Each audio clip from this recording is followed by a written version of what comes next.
তুমি কোথায় যাবা? আমরা আজকে ঢাকায় চলে যাব। ঈশান বাবু ঢাকায় যাওয়ার কথা শুনে খুবই খুশি, কিন্তু সারামণির মন খারাপ। ঈশান বাবুর মন ভালো। ঈশান বাবু ঢাকায় যাবে তাইতে মন ভালো, আর সারামণি মামার বাড়ি রেখে চলে যাবে তাতে মন খারাপ। হ্যাঁ, গাড়ি আসবো না, যাই উনি এত পাগল হওয়ার কিছু হয় নাই। এই যে মা রান্না করতেছে। কি রান্না করো? রান্না করবো উচ্চ ভাজা, শাক ভাজি আর একটা তরকারি, ভেন্ডি ভাজা, মাছ ভাজা। আমরা যাবো হচ্ছে সার বাবা রওনা দিয়ে দিচ্ছে এই 10টার দিকে, আস্তে আস্তে 12টা 1টা বাজবে, তারপরে ওখান থেকে বাড়ি বর্দাম যাবে আর কি, ওখান থেকে এসে আমাদের নিয়ে যাবে গাড়ি করে। আজকে অনেক গরম পড়ছে, এক সপ্তাহ একটু বেশি, এক সপ্তাহ একটু কম, একদিন তো অনেক। এই যে সাজনা দিয়ে আলু দিয়ে বেগুন দিয়ে নাকি মাছ ভাজতেছে। ভেন্ডি ভাজা, করলা ভাজা, শাক ভাজা করা শেষ। এখন শুধু মাছের ঝোলটা রান্না করবো, তাহলে মা রান্না বান্না শেষ। আজকে রোদ, ও বাচ্চা রান্না করতে হবে। দেখেন রোদের অবস্থা, দেখেন কি পরিমাণ রোদ উঠছে। দেখেন এই রোদের মধ্যে যাইতে হবে 12টার দিকে, তখন আরো অনেক বেশি রোদ থাকবো। এই রোদের মধ্যে যাওয়া অনেক কষ্ট। 7টা 8টার দিক থেকে রোদ উঠা শুরু হয়, আবার 5:30টার দিকে 6টা পর্যন্ত গরম আর রোদ থাকে। ঈশানা সারা খেলতেছে, ওদের স্নান দান শেষ করে ফেলেছি। সারা রেখে দেবো, ওটা পড়ে গেলে ভেঙে যাবো, রাখো। আর কারেন্ট চলে গেছে, বাজে হচ্ছে 10:30টার মতো। এত গরম বাবা, আরে গতকাল রাতে এত গরম পড়ছিল, কারেন্ট ছিল না, খুবই কষ্ট হয়েছে গতকাল রাতে। এখন গ্রামে থাকা, আসলে যে কোনো জায়গায় থাকা, গরমের কারণে এত অবস্থা খারাপ হয়ে গেছে মানুষের, কিভাবে মানুষ থাকবো। এই যে মায়ের গাড়ি আলু কষাইতেছে, মাছ দিয়ে রান্না করবো। এত গরম বাবা, গরমে খুব আমাদের এই কাঁচা রাস্তা দিকে যাইতে খবর হয়ে যাবে যে গরম, আমাদের যাইতে হবে ওই যে 12টার সময়, একবার পুরো রোদের মধ্যে যেতে হবে। একবার যে ঠিক 12টা সেই ঠিক করে ঘরের ভিতরে শাসন নাই।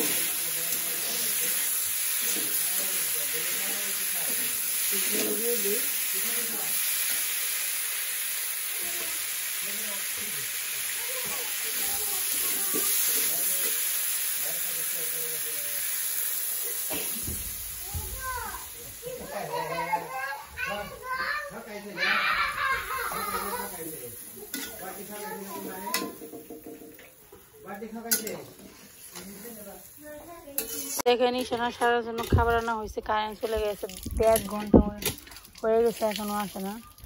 আর আজকে অনেক বেশি গরম, অতিরিক্ত গরম পড়ছে। এই যে মাছ, ভেন্ডি ভাজা, এখন ঈশানা সারাকে খাওয়াই দেবে। গাড়িতে নিয়ে দেবে, গাড়িতে নষ্ট করে।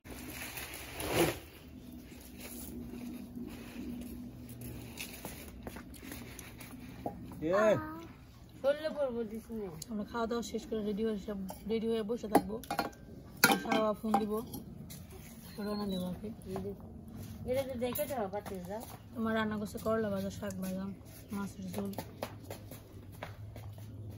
ঈশানা সারা খাওয়া দাওয়া শেষ, বাজে হয়েছে 11টা না 11:30 মতো, 12টা বেজে গেছে। এই দিদি দেখে থাকো, ঢাকায় যাই, বেড়ে বেড়ে আমাকে বাসায় বর্মা যাই। আচ্ছা, তো এখন এই যে বেরিয়ে পড়তেছি, সারা যা বাবা, বাজে হচ্ছে 1:30টার মতো। অনেক গরম আর রোদ, কিছু করার নেই, এখন গরম রোদের মধ্যে যাইতে হবে আজকে। সার বাবা আসছে বড়দাম। আচ্ছা ঠিক আছে, যাস ঢাকায় যাস, ঢাকায় যাস। এই যে ঈশান বাবু ছাতা নিয়ে গেছে, ঈশান বাবুর অনেক আরাম হয়েছে। আচ্ছা দেখে থাকো সাধু মশাই। এখন এসে পড়ছি, রওনা দিয়ে দিলাম। অটো এখানে ফোন দিয়ে আনা হয়েছে। এই যে দেখেন আমাদের ডগ সাপের অবস্থা কি, কতটা গরম পড়ছে দেখেন, তার প্রমাণেই দেখেন। এই একটু পর পর এসে এই যে ড্রেনের মধ্যে বসে থাকে। বলতো বলে কুত্তায় যদি জলে নামে তাহলে বৃষ্টি হয়। হ্যাঁ না, আমাকে পিছন পিছন যাইবো। রোদে সবার অবস্থাই খারাপ, এত রোদের তাপ, মাটিতে পা রাখা যায় না খালি পায়ে। হ্যাঁ, তো অনেকদিন থেকে গেলাম, গরমের কারণে একটু কষ্ট হয়েছে। শীতের দিনে গ্রামে এসে মজা বেশি। আর ভাবতেছি শীতের দিন ছাড়া আসা হবে না, শীতকালে আসবো, ডিসেম্বরের দিকে আসবো আর কি। তো এখন আর কি বাসার দিকে রওনা দিলাম। ঈশান, তুমি কি খুশি? গাড়িতে যাবা তার জন্য খুশি না? ঢাকা যাইতেছ? ঈশানের ঢাকা যাইতে খুব ভালো লাগে গাড়ি করে। হ্যাঁ, তোমার তো গাড়িতে করে যাইতে ভালো লাগে, তাই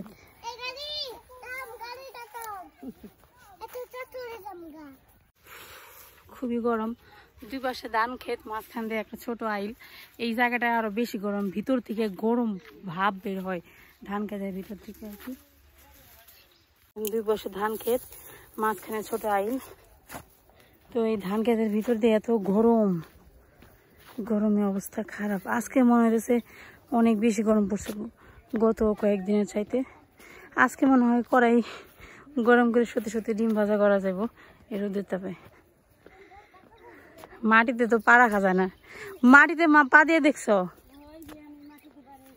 তুমি স্যান্ডেল পরে এখন দেখছ অবস্থা? তুমি স্যান্ডেল পরে এখন কে কি পাগল রে, গরমের মধ্যে রোদের মধ্যে খালি পাই গেছে। আমরা যাইতেছি, এতক্ষণ দাঁড়িয়ে আছিলাম এখানে, অটো আসছে একটু সামনে এগিয়ে, তো তার জন্য একটু হাইটে হাইটে এগিয়ে যায় সামনের দিকে। গরমে অবস্থা খারাপ গো, এত রোদ।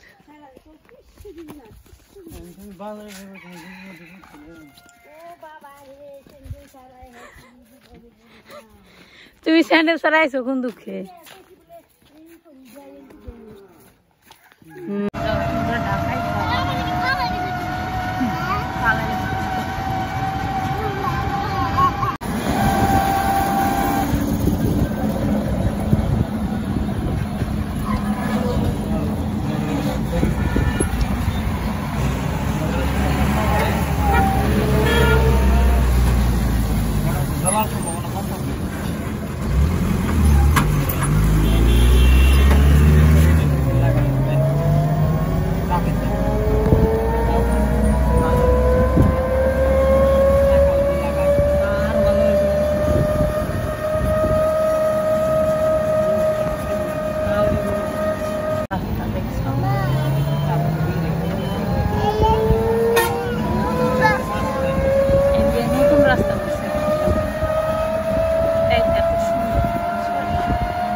কি আনছো তুমি দেখি তো? পিস্তল। পিস্তল কিনে গুলি করে? বাবা রে বাবা, এই গুলির ঠেলায় তো পিস্তল ভেঙে যায় নাকি? না পিস্তলের ডিজাইন এরকম। বাবা কেমন করে ফায়ার করে? পিস্তলের সাথে কি আছে এটা? এটা কি ও পুলিশ? ঈশান হইলো পুলিশ, এটা হলো কি হাত করা? এটা হাতে রাখো। বাবারে কত কিছু রে ঈশান। হ্যালো, গুলি করতেছি বলো।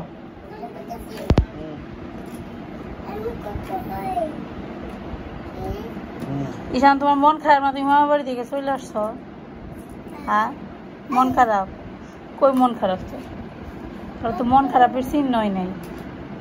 হুম, বন্দুক পেয়ে সব ভুলে গেছে গা। ঈশান জেনে যায় এই রং ধরে। ঈশান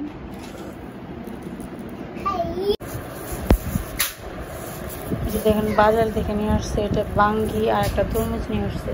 তো গতকালকে আমরা আসছি আর কি বাবার বাড়ি থেকে, আসার পর আর ভিডিওটা কন্টিনিউ করিনি। আজকে হচ্ছে পরের দিন সকালবেলা, সকাল না আর কি বাজে হচ্ছে 12:30টার মতো।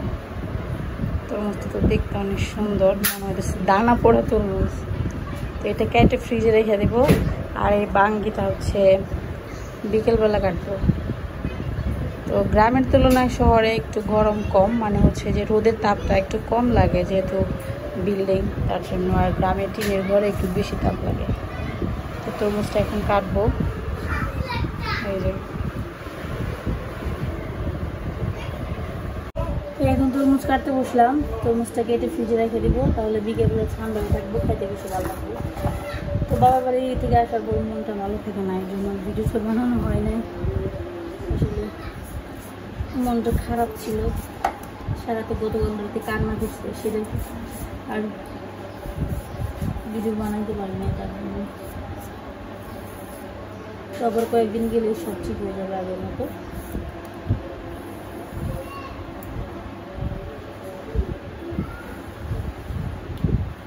তরমুজ খাইতে আনলে এটাই সমস্যা,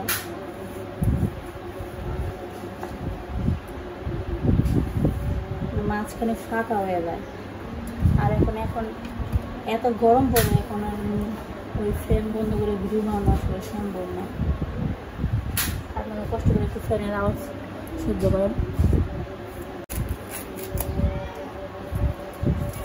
তরমুজ ফলটা আমার খুবই পছন্দ, খুব পছন্দ, কিন্তু এখন খাইতে পারি না। তরমুজ খাইতে ডায়াবেটিস বাড়ে। আসলে ডায়াবেটিস এত বাজে একটা রোগ, কিছুই না আবার অনেক কিছু, খাবার অনেক কিছু মেনটেন করতে হয়। মেনটেন বলতে ওই মিষ্টি খাবার তো খাওয়াই যায় না। আর ডায়াবেটিস হলে সমস্যা কি জানেন, তখন মিষ্টি খাবারের প্রতি আকর্ষণ চলে আসে।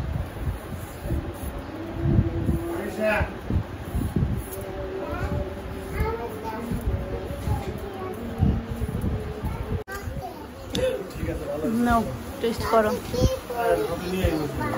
খাবারের জন্য সবসময় তুমি ক্যামেরার সামনে রেডি। কেমন? আবার ফ্রিজে রাখলে একটু কড়া মিষ্টি হবে, তাই না? ছুটা হিসেবে ভালো তরমুজ আনলে ভালোই তো, রেখে দিতাম ফ্রিজে। এবার তো তরমুজ খাওয়াই হয় নাই। এই তুই গুলি করতেছিস কেন? এত গুলি করতে হয়? খাওয়া ধরলে সবগুলো খাওয়া শেষ দেবে। এক বক্স তরমুজ খাওয়া কোনো ব্যাপারই না। আমি খেয়ে পারি তরমুজ, এবার খাই নেই গো। এবার রূপ সামনে রয়েছে।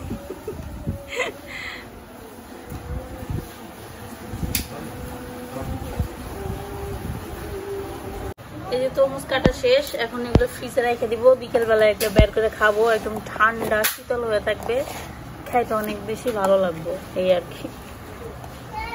এই যে আমাদের আজকে দুপুরের জন্য রান্না করা হয়েছে সজনে শাক ভাজা, তারপরে শুটকি মাছের চচ্চড়ি, দেশি শুটকি দিয়ে ডাটা দিয়ে চচ্চড়ি রান্না করা হয়েছে। এখানে হচ্ছে মিষ্টি কুমড়া দিয়ে কই মাছের তরকারি, এটাও গ্রামের বাড়ির, সবই গ্রামীণ সবজি। শুটকি খাইছস? ও, তো এই যে খাবার দাবার বাড়বো, এখন খাওয়া দাওয়া শেষ করে নিই।